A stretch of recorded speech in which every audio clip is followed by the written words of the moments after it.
بسم اللہ الرحمن الرحیم نحمدہ و نصلی علی رسول الکریم اما بعد۔ سورہ نساء آیت نمبر 14 تک کا مفہوم بیان ہوا۔ اب آیت نمبر 15 کا مفہوم بیان کرتا ہوں، 15 اور 16۔ اعوذ باللہ من الشیطان الرجیم، بسم اللہ الرحمن الرحیم۔ واللاتی یأتین الفاحشۃ من نسائکم فاستشہدوا علیہن اربعۃ منکم فإن شہدوا فامسکوہن فی البیوت حتی یتوفاہن الموت او یجعل اللہ لہن سبیلا واللذان یأتیانها منکم فآذوہما فإن تابا وأصلحا فأعرضوا عنہما ان اللہ کان توابا رحیما۔ یہ دو آیات ہیں، ان آیت میں زناکار کی بدفعلی کرنے والوں کی سزا بیان کی گئی ہے۔ اللہ رب العزت نے فرمایا کہ تم میں سے کوئی عورت بدکاری کا ارتکاب کرے، زنا کرے، تو اس زنا کو پہلے ثابت کیا جائے گا 4 گواہوں کے ذریعے۔ 4 گواہ ایسے ہوں، 4 گواہ آزاد ہوں، عاقل ہوں، بالغ ہوں، دیندار مردوں کی گواہی لی جائے۔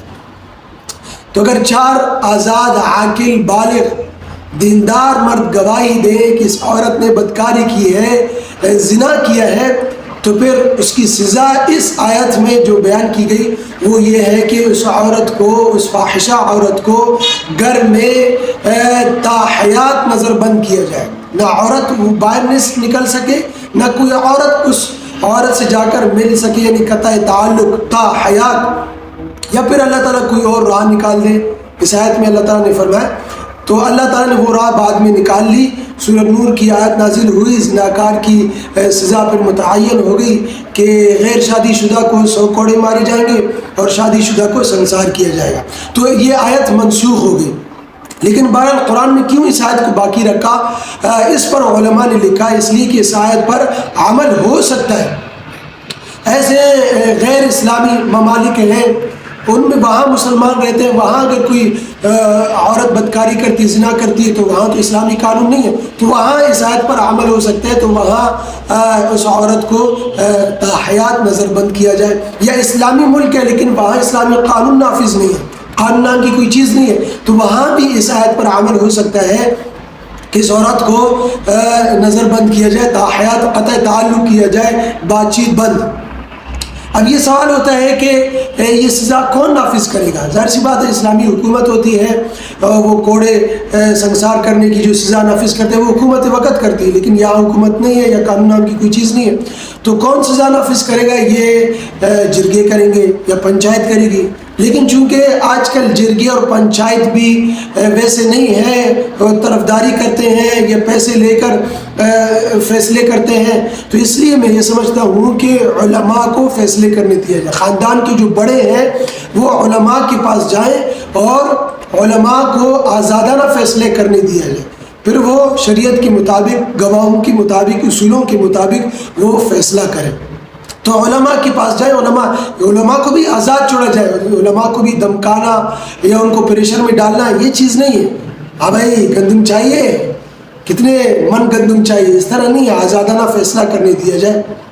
تو یہ شاید پر آج بھی عمل ہو سکتا ہے۔ اور اگر ثابت نہ ہو سکے، عورت کا فحش بدکاری ثابت نہ ہو سکے، تو پھر الزام تہمت لگانے والے پر حد قذف جاری کیا جائے گا، کوڑے لگائے جائیں گے۔